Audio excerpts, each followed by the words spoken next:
As the tropical sun beats down on the island of Jamaica, a different kind of heat is rising. The political temperature is soaring as the country gears up for a pivotal general election. In this charged atmosphere, the first major salvo has been fired, not on the economy or crime, but on a fundamental human need, a place to call home. The battle lines are being drawn around the promise of housing. Mark Golding, the leader of the opposition People's National Party, has thrown down the gauntlet with a monumental promise: 50,000 new houses for the Jamaican people within his first term in office if elected. This bold declaration has sent shockwaves through the political landscape, immediately putting the incumbent Prime Minister, Anju Holness, and his Jamaica Labour Party on the back foot. The question now hangs heavy in the air, echoing from the boardrooms of New Kingston to the zinc-fenced yards of West Kingston. Will Anju Holness, a man known for his ambitious infrastructure projects, meet this challenge?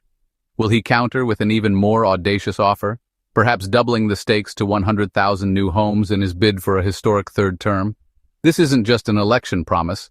It's the opening move in a high-stakes game of political chess, where the prize is the leadership of the nation and the board is the very foundation of Jamaican society.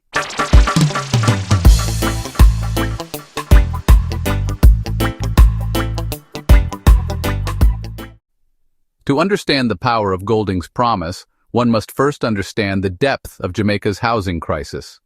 For decades, the dream of homeownership has been drifting further out of reach for the average citizen.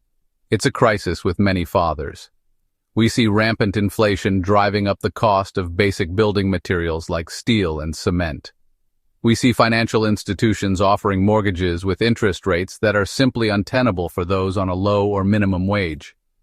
The official housing deficit is estimated to be over 200,000 units, a staggering figure for a nation of just under 3 million people.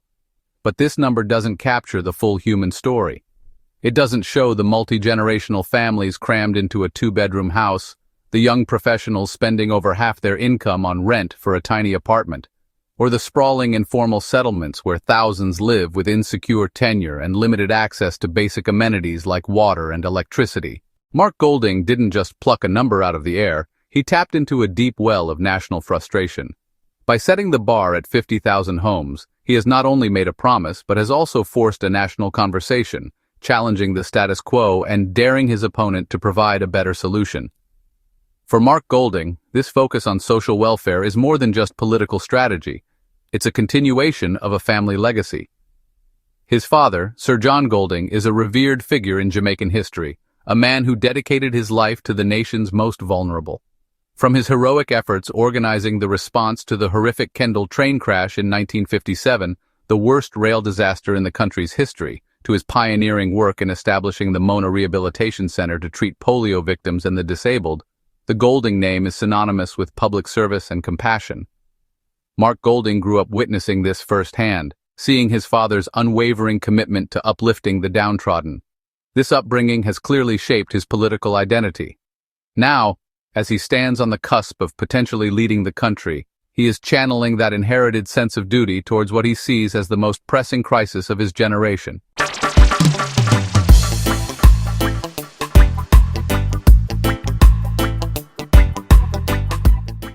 Housing. It's a narrative that resonates powerfully. The son stepping into his father's formidable shoes, aiming to build not just houses, but a more equitable Jamaica, block by block. But legacy alone doesn't build houses. Mark Golding is also a pragmatist, a top-tier business lawyer and successful entrepreneur with a reputation for meticulous planning. His supporters argue that this background gives his bold plan credibility. The proposal for 50,000 homes in a single 5-year term, which averages out to 10,000 homes per year, is undeniably ambitious. This is a rate of construction the country has rarely, if ever, seen. The plan, as details emerge, appears to lean heavily on a model of public-private partnerships. The idea is to leverage government lands and incentives to attract private sector investment and efficiency. It would likely involve a mix of housing solutions, high-density apartment complexes in urban areas, and more traditional starter homes in suburban and rural developments, all under a strict affordability mandate. The target demographic is clear: the nurses, the teachers, the police officers, the BPO workers, the backbone of the Jamaican workforce who are currently priced out of the market. However, Critics are already raising red flags. Where will the land come from? Does Jamaica's construction sector have the capacity to deliver at this scale? And most importantly, how will the government ensure these homes remain truly affordable and don't simply get snapped up by investors? Golding's challenge is to prove that his plan is not just a grand vision, but a workable blueprint. In the other corner stands the current Prime Minister, Anju Holness, a formidable political operator who has built his brand on being the builder Prime Minister. He is not one to be outmaneuvered or outdone. The delay in releasing his party's manifesto is seen by many political analysts as a calculated, strategic pause. He is waiting, listening, and calculating. Holness's government does have a track record on housing, primarily through the National Housing Trust, or NHT. They have delivered thousands of housing solutions and have been praised for projects like the Foreshore Estate in Portmore. Yet, they have also faced criticism that the pace is too slow and the prices of many NHT units are still beyond the reach of the lowest-paid contributors.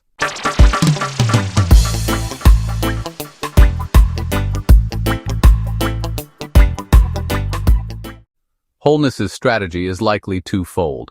First, he will highlight his existing achievements to position himself as the candidate of proven action, not just promises. Second, he will wait for the opposition to lay all their cards on the table before revealing his own hand. This allows him to not only match but exceed any popular proposal. If Golding promises 50,000, Holness can analyze the public's reaction and then, with the full power of the state's data and resources behind him, potentially come back with a figure that seems even more impressive, be it 75,000 or even the spectacular 100,000. It's a classic political gambit designed to steal the opposition's thunder and reframe the entire debate on his own terms. And so the stage is set for a political bidding war. The question is no longer Anju Holness will respond, but his response will be, will he indeed promise 100,000 new affordable houses? For the last 6 months, I've been arguing on this platform that to truly solve Jamaica's housing deficit and account for future population growth, the nation needs a sustained effort to build 300,000 affordable houses over the next decade. That breaks down to 30,000 homes per year, or a staggering 150,000 new homes over a single 5-year parliamentary term. From that perspective, Golding's 50,000 is a significant and necessary step, but still only a fraction of what is truly required. If Holness were to promise 100,000, it would move closer to the scale of the solution needed, but the feasibility would come under intense scrutiny. Such a promise would ignite the economy, creating tens of thousands of jobs in construction, logistics, and manufacturing. But it would also place immense strain on the national budget, infrastructure, and the supply of raw materials. This raising of the stakes is fascinating to watch. It's a high-level debate that will define the future of Jamaica's development. As a commentator, I'll sit back and enjoy the political theater. But as a Jamaican, I, like millions of others, will be waiting to see if this war of numbers will finally translate into keys in the hands of those who need it most.